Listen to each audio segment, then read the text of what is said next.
It's the 6th of August, and my upload for today is with regard to the ongoing violations that are occurring from day to day.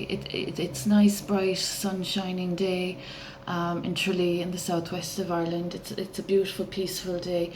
But unfortunately, there are so many aspects to the wrongdoings and violations that I'm experiencing that, for the purpose of my documentary, Sad Sign of the Times, I'm going to keep a daily upload as a bit of an objective for myself while I'm healing. So the issue that has come to pass today is the past 5 years of spiritual violence, offences against faith, religion and spirituality, right in the declaration, to be clear about it. But there's been offences against faith and religion and spirituality, and as I've mentioned, I'm not monotheistic. I have an interesting ancestral background, and I represent the faiths of each background. Since a young age, it's just been a part of my purpose. So I'm at motherhood now at this stage, and I'm experiencing what I'm experiencing. And it's for the past 5 years, since my child was born in 2015, that this community and its collective started causing very grievous offence against faith, religion, and spirituality. Now, they had actually been doing and practicing and conducting offences against my faith, religion, and spirituality prior to 2015, and there were other poor, innocent individuals affected as well.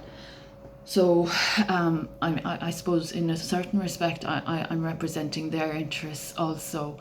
There were people maligned, there were people intruded upon, violated. Just the concept of, your personal boundaries, your personal space, your personal identity, So that was a part of the offence that I'm describing, that's been exacerbated, as I've mentioned, since I gave birth and became a mother.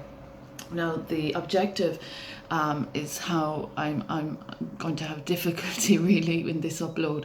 It's very sensitive, it's a very delicate matter, it's a very complex matter, but it affects health, well-being, sobriety, sanity, and the principles that guide good living, basically, and good conduct. So there have been individuals that have just breached so many aspects of these principles, and they have risked reality and society with practices that are disrespecting faith and family. Now, this is vague for the obvious reason that there are so many aspects to it that I could be discussing it ad nauseum and in depth, but without offending any individual of any particular faith or creed.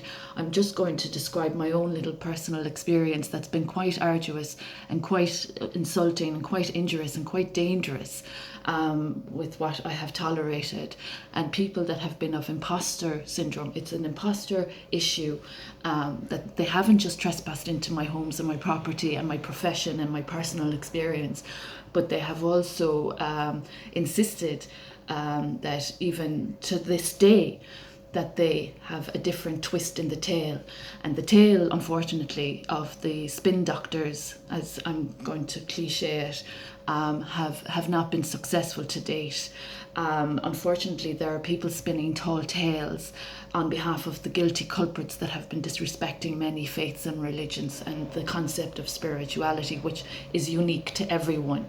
So the issue today is that not only is my personal space being intruded upon, but also that there are people of false reporting, slander, defamation and blasphemy and exacerbation without reparations and without fulfilling their obligations to my position, function, role, duty, and my contributions that I've been making to society.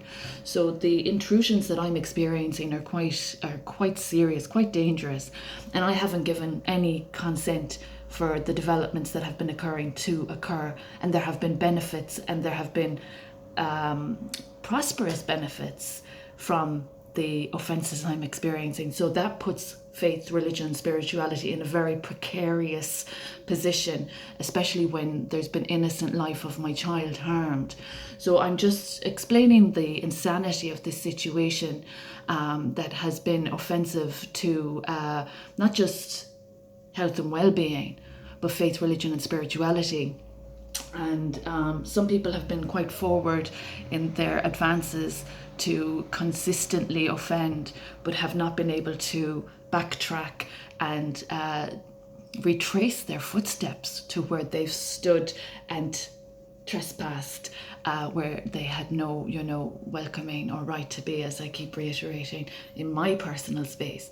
So the point today is that there are awful nonsensical situations that are very delicate, very sensitive, very serious.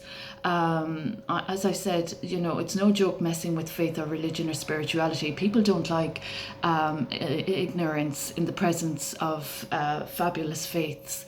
And there are people out there that are very superficial. They think this, as I've said, I've described it like as if it's a candy store issue. There are people very silly, thinking this is a candy store issue, that they're just going to help themselves to an avatar light body and do as they like, or do as they will, or do as they want, or do as they wish.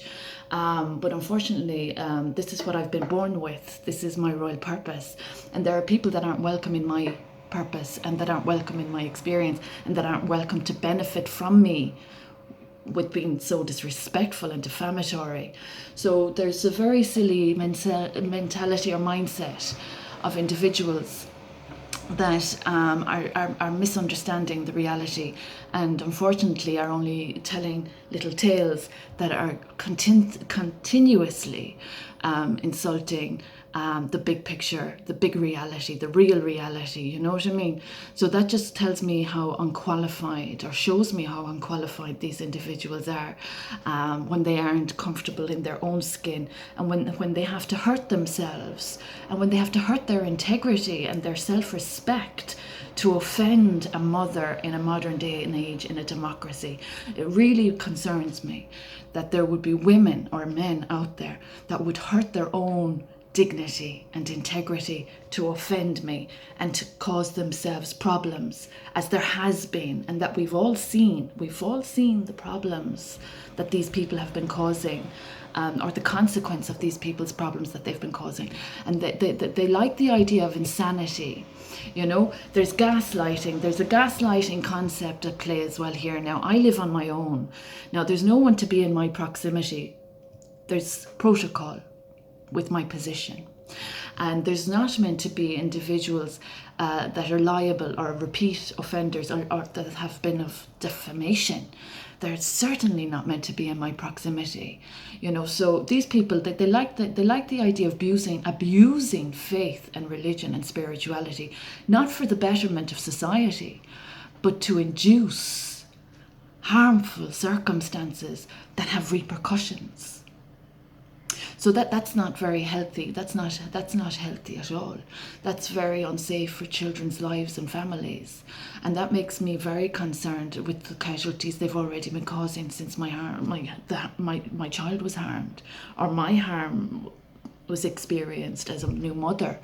The medical negligence is quite dangerous, and the Hippocratic Oath is quite important. So these people seem to... I'm concerned. It's not a public relations matter. This is a human rights issue. People of popularity, publicity stunts.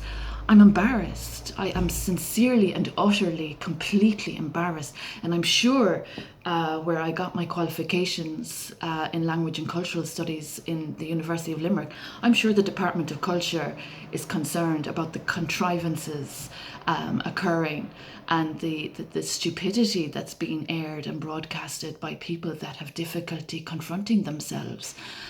There are people hiding, and there are people that aren't showing themselves. There are people that have been spineless and faceless, but they've been living off my work, and they've been living off my wealth, and I'm just so concerned about their mental health. And if they think they're in research and development, and they're abusing faith and family and religion and spirituality, etc., etc., if they're in research and development, I'm wondering about their standards. I'm wondering about their standards, and I'm wondering about how failed they are in their profession when they couldn't adhere or work properly to the codes that are put out there for us all to be safe. So anyone making an avatar unsafe in society that's been living off my work and so on and so forth, I'm really tired of having to repeat myself, but I'm just hoping that everyone's understanding this properly. Those people that are risking society to cause insult and injuries, and that are preying and even just coming within my proximity, assisting further offences where you've no right to be, people disturbing the peace, thinking they're in a position with me. That's how I phrase it. There's a hierarchy. We have a hierarchy of needs, and there's a hierarchy in our personal experiences. And there are people that have that much relevance and importance in my experience, and they're causing that much injury and insult. Now, I'm not the only person that's having this experience. There would be other people out there that could be walking down the street and they could have the most fantastic positive mental attitude, and there's just one bad egg that could come along that is that much significant and cause that much trouble. They're called ASBOs. That's antisocial behaviour, and that's what I'm tolerating. There are people with no common sense or common courtesy that are coming within my space thinking they have a position, and they have no position with me. It's the psychology. This is psychology. This is psychoanalysis. And it's the psychology of it that is actually quite fascinating when you look at human behaviour. And human behaviour in this situation has gone down to a very poor level. So there are people that are so, they've no courage in themselves. They don't display good behaviour to young people. They don't have the integrity, that they don't have the common sense or the respect for what they represent to be able to do things properly, to conduct themselves or transact themselves properly. So I'm here, I'm isolated. Now I'm a talented, qualified, intelligent human being, and I've contributed very positively to society. And as I've said, there's legislation as a consequence of me. And the issue of ignorance being a part of my experience insults so many aspects of what I represent. Ignorant people or behaviours or mentalities insulting what I represent have disrespected so much, it's so dangerous to discuss. And as a mother, it's quite sad. I'm a mom, and I represent women and children's rights, and I've tolerated quite a lot because of people that have no common sense or common courtesy. It's embarrassing, really, that they could be so destructive in society, where they really should, they should really, treat their, defects of character in the most sensitive manner that would be possible for them to realise that they've been incompetent as human beings. So the matter that concerns me is anyone that has already been disrespecting me, that owes me any debts of any shape or form, debt of respect, a debt of gratitude, a financial debt. It's very, it's debt evasion that's going on in this situation. It's very embarrassing, I know. But the issue is that those that have been evading their debts, and that have been disrespecting faith, religion and spirituality, and that have been of research and development that is unlawful, unstandardized, etc., etc., etc. Those people that are interfering with my royal sacred purpose, that have been living off my work and wealth, and that have disrespected my child and family, I'm concerned for their attempts currently to consistently cause upset or disruption or disharmony for me. The Hippocratic Oath doesn't give any doctor or practitioner the right of way to disrespect or foul up on people's lives. The Hippocratic Oath, people putting words in people's mouths. Like, I'm so concerned that people would be so disturbed to think that they're a part of an experience that they aren't a part of. Some people seem to think that this is a parrot puppy kind of position or situation. Some people have disrespected human intelligence. Gardner would be disgusted with the stupidity I'm confronted with. So those that think they're putting words in people's mouths, I'm concerned about your level of common sense and common courtesy. Some people are so rude, they don't know boundaries. And that's a punishable offence. So the issue anyway with this upload is about those that have already fouled up on faith, religion and spirituality. I'm not monotheistic, and there are people in my proximity that are disturbing the peace and that have been of unlawful behaviours that have risked other people's children and families. They're evading their debts and they've already been of financial fraud and theft. And my work has addressed all that. So there's no negotiation with pretty faces or ladies that are selling themselves short to accommodate those that think their contractualities mean anything in my royal purpose. Because in this instance, there have been young women jeopardised to alter and edit terms as they considered themselves, describing the conditions or circumstances in this matter that have, as they thought, changed the lay of the land. That's a little bit of a misunderstanding, to say the least. So those women that have been used and abused in this situation to harm me by the culprits that are evading and avoiding and currently exacerbating their debts with more slander and defamation, I am thinking and praying for you. I am aware there have been women hurt as a consequence of the individuals that are preying on my property, that have damaged my child's upbringing, and that have been of slander and defamation, and currently of very serious offences. Those women that have been hurt in this vendetta of hate crime that I'm experiencing due to land grabbers disrespecting faith, religion and spirituality, I hope you know this morning that I am sincerely thinking and praying for you, because I am aware of the filth that has gone on in my home county and my hometown, Tralee County, Kerry. So those that have gone on my property in Ardfert and Kilflynn, I hope you're aware how unsafe it is to be conducting a punishable offence after the harms to my child as well. And I hope the guards and the government have the courage and bravery to address the insanity and the mental instability of the people that aren't reading or following the law properly. I'm of humanitarian international protection, and this is an issue going to awful lengths to climb onto what doesn't belong in the hands or in the hopes of the individuals that are a very dangerous offence against the democracy. It's 2022. My son was abducted from me in 2017.